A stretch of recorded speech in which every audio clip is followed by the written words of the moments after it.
When we think of a vacation, our first instinct is to look abroad. We forget what's waiting in our own backyard. I started planning a 7,000-kilometer sprint, a race to see everything. But we didn't want a race. We wanted to slow down. So we cut the distance in half and let the moments expand. It turns out, even a shorter path has its own ways to surprise you. The rain liked our plan. It decided to keep us company for the first few days. It was summertime? Summertime. We didn't fight it. As they say, expectations are the enemy of the traveler. Most people see Port Hardy as a ferry terminal. We saw Cape Scott Provincial Park and St. Joseph Bay.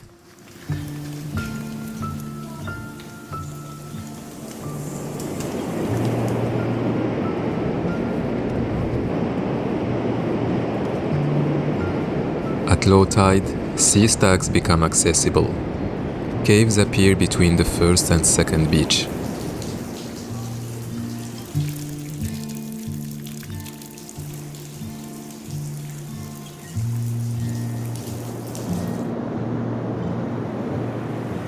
The rain paused just enough to enjoy the place. We considered camping here, but the forecast had other plans.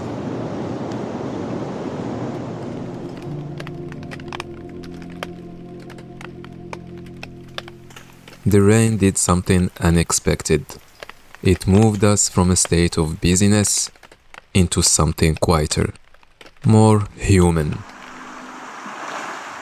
Our campground sat along the Quatso River. The salmon were running, chaotic, restless and relentless. We stood there like kids, receiving a gift we didn't ask for.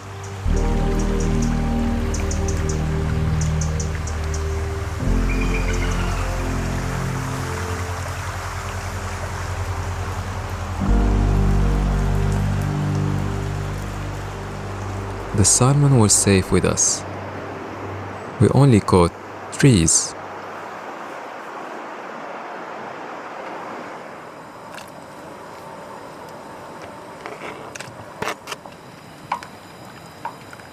It smells good already. That night, we slept well, excited for the 17-hour ferry ride waiting ahead.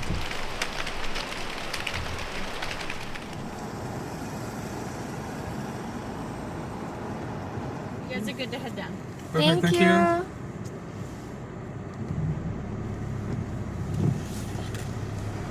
We booked this trip 3 months in advance. The cabins were already gone. So the Aurora Lounge became our home for the next 17 hours. Reclining seats and large windows to enjoy the landscape all day long. We had just settled into the rhythm of the ship when the captain's voice came through. Attention passengers, this is the British. At this time, on both sides of the vessel, we have some killer whales that are coming down, and there's got to be probably 12 killer whales.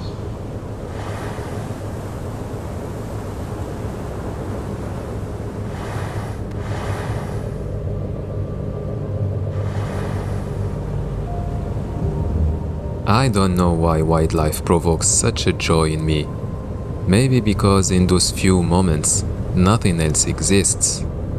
You are simply there, first in awe, then energized, and finally grateful.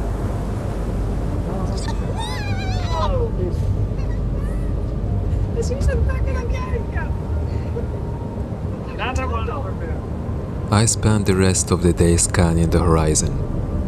There were more whales, but they were ghosts, gone the moment you spot them.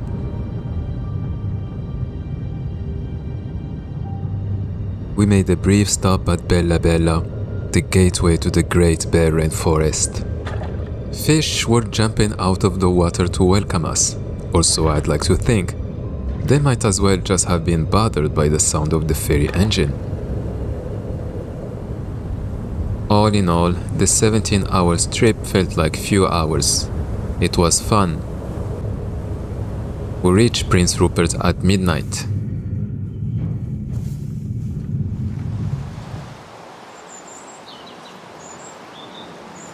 We started slow with a walk to the Butts Rapids before drifting into downtown Prince Rupert. It's small, quiet.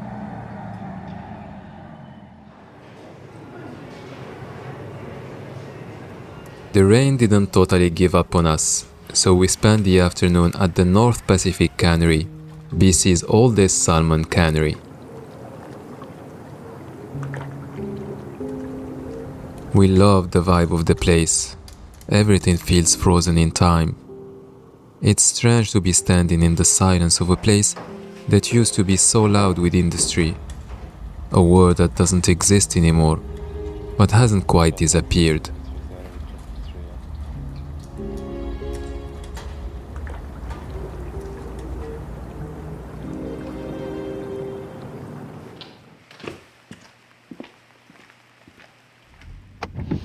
We drove east to our terrace, arriving at the Kitselas Canyon. From the long houses, we followed the trail down to the water. A peaceful silence reigns here, only disturbed by our presence.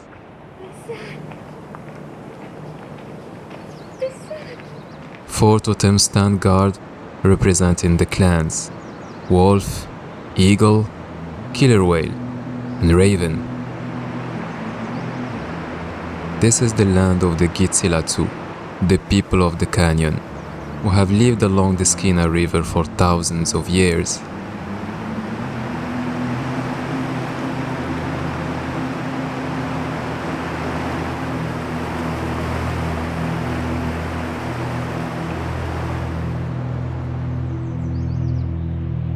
Each longhouse showcases a different aspect of local life, but one held me longer than the rest. I never realized how imposing a moose actually is. Even in stillness, its presence is massive.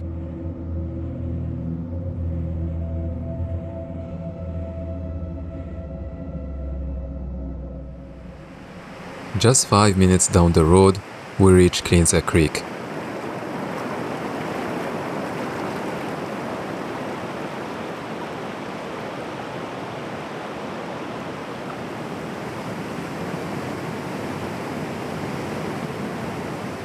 It was the best campsite of the trip, sitting right against the water.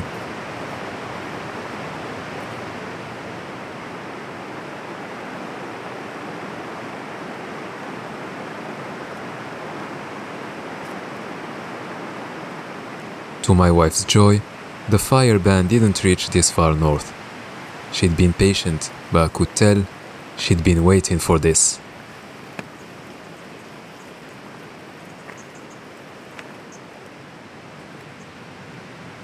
We spent the evening in the glow of the fire, wrapped in its warmth and rocked by the sound of the river. A final moment of rest before the hike we'd been anticipating for months, the Blue Lakes.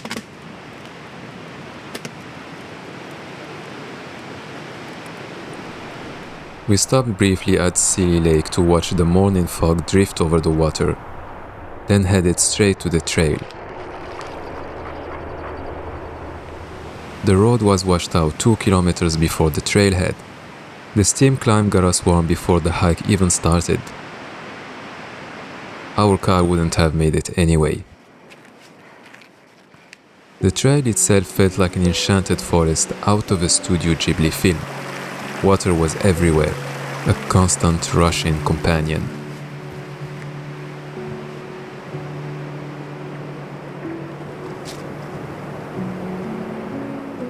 Since the beginning of the trip, we hadn't had a proper hike.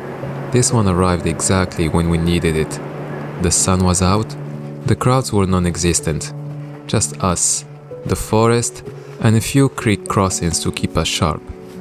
The first lake was a shock of blue, a quiet wow in the middle of the peaks. No trail down to the shore, just the view from above. Oh my God!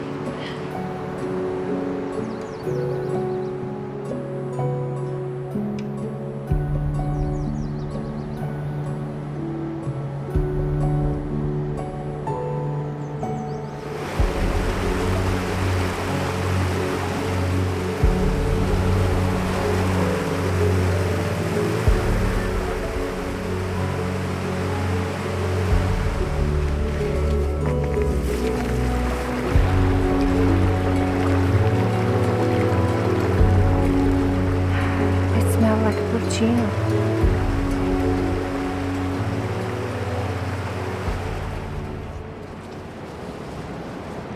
The second was equally beautiful.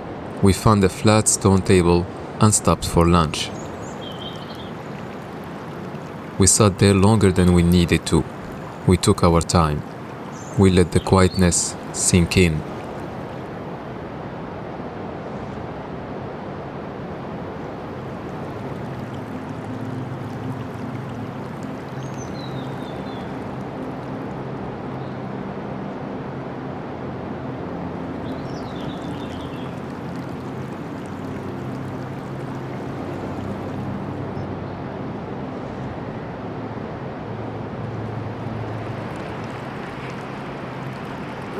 Everything was going perfectly until we started the descent. What happened to you? I sprained my ankle. Why did you do that? Why? I have no idea why I did that. To ruin vacation for everybody. Most of our road trip was built around hikes. We were supposed to be in the Silver King Basin right now, tucked into a cabin in the Babin Mountains. Instead, we had to find a plan B. I'm not sure why the Nass Valley never appeared in my research, but it felt as if it was designed just for our situation. A 90-kilometer auto tour through the heart of the Nizhka Nation, a dramatic landscape forged by fire and volcanic eruption. Over 2 days, we only touched a fraction of the stops. We started at Lava Lake. By the second stop, we were already in shock. We loved the drowned forest so much that we came back twice.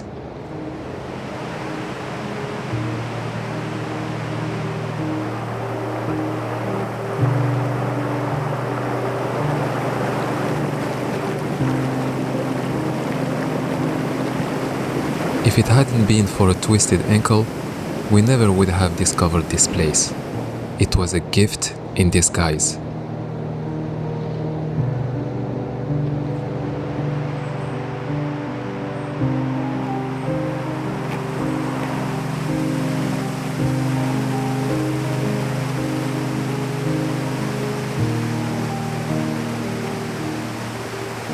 We had lunch at Veterfalls and soaked in the healing waters of Hulgui Squid, which translates to Little Stinker.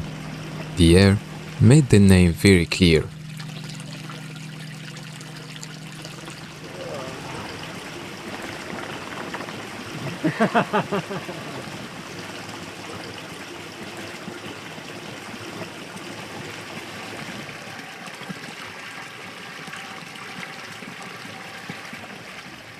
On the second day, we drove to the end of the road, Gingolgs, one of the 4 communities of the Nizhga people, sitting right at the edge of the valley.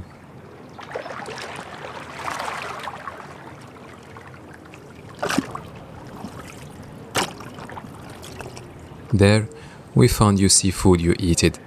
We had the most satisfying meal of the trip. The lemony halibut made us forget tiredness. We devoured the crab as elegantly as we could.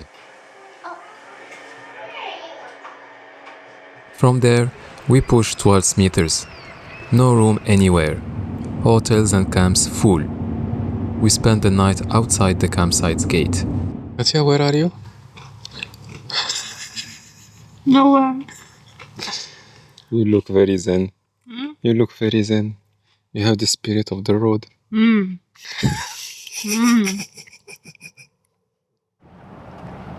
After a day of laundry and restocking in Prince George, we pushed toward Tumbler Ridge. We stopped at Azuzeta Lake, partly for the view, but mostly for the pastries at Cafe 97. In Chetwynd, we took a moment to admire the chainsaw carvings before settling into Gwillim Lake. It was a day for breathing, for resting the ankle before the final push.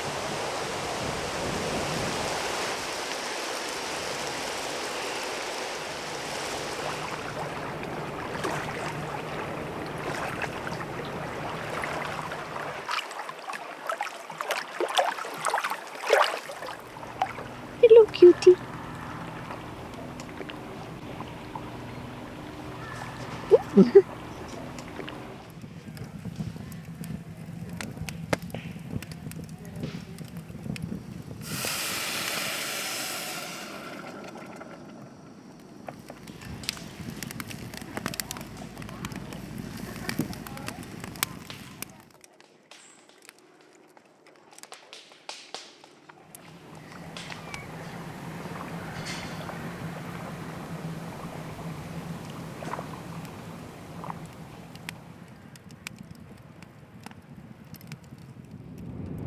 The next morning, we headed for Kinuseo Falls. In Tumbler Ridge, the road to the trail is often an adventure in itself. Kilometers of dirt and dust.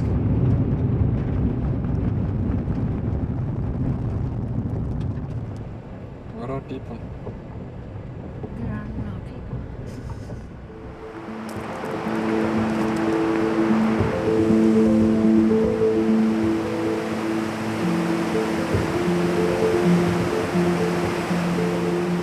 We took an unmaintained path down to the base of the falls.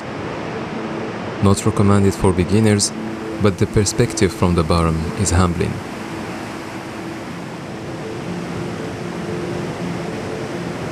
While we were filming, a surprise guest arrived. A helicopter, flying low along the river, appeared out of nowhere. The roar of the falls had masked its approach until it was right on top of us.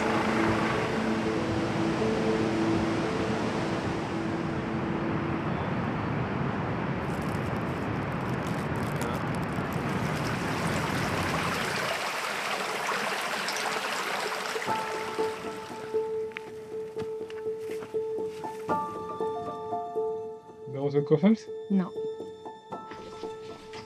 Ah, look at the traces there.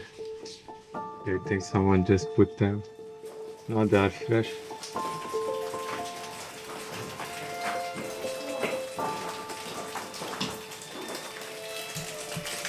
At the Stone Coral Trail, we explored the caves. The first was an easy one, the second not so much.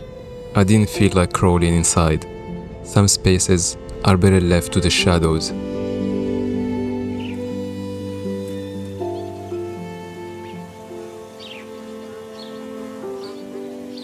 As we hiked, a sweet, sharp aroma filled the air. The scent of hardened bark resin. My wife began to collect it, a small piece of the mountain to take home.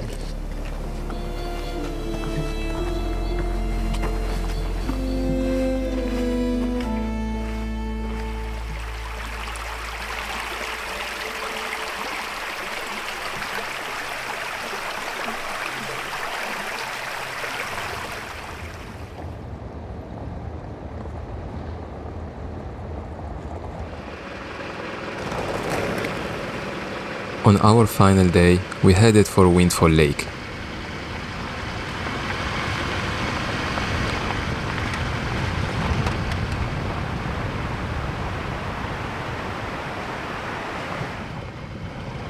At the trailhead, a warning caught my eye.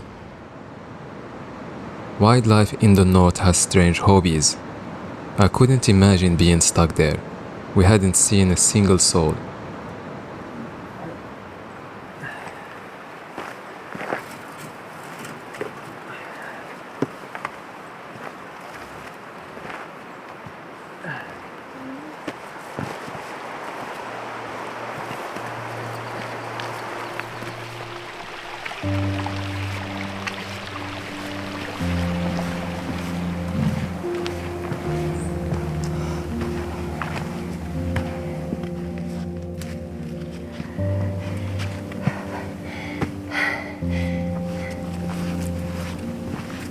The trail climbs 5 kilometers through steep steps and lush forest, but the reward is total. Picturesque meadows and a splendid alpine lake sitting under the watch of giant cliffs.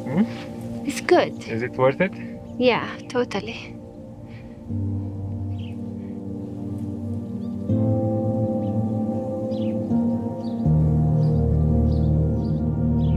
You eat this sandwich and give me snacks?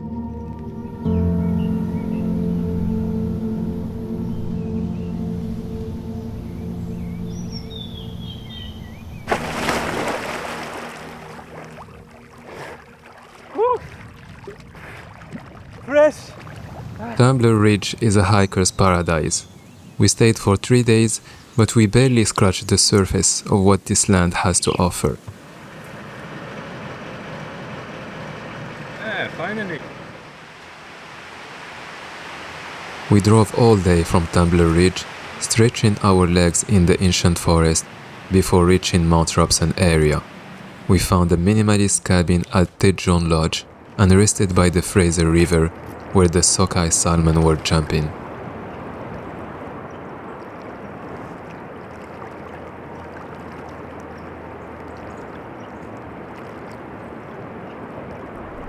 We had no booking for Berg Lake, and the full 42 kilometers was more than we wanted to rush. We were here to take it slow.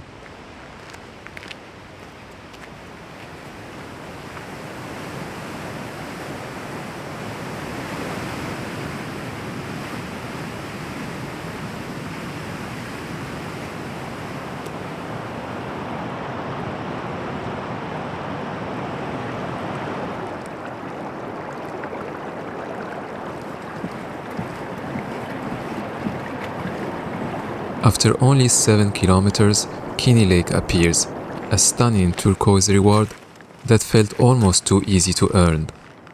Despite the trail's popularity, it was surprisingly quiet.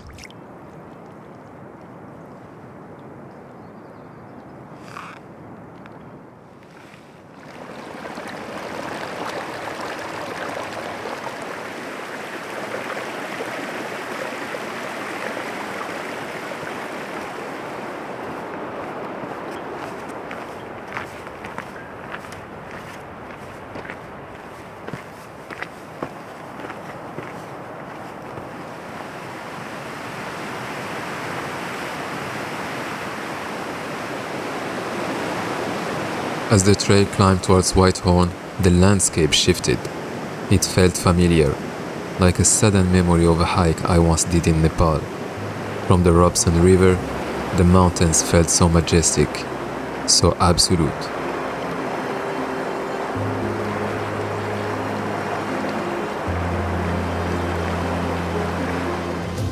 I was only halfway through and I knew this trail had dethroned every other hike I did in British Columbia.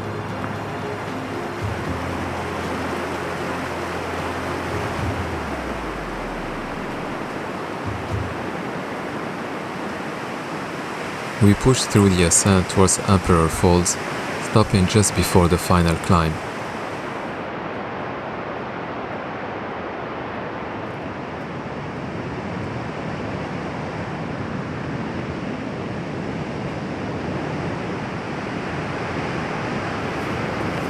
Mount Robson is a masterpiece of creation. It doesn't just ask you to visit, it demands you to return. I couldn't imagine a better way to end this trip.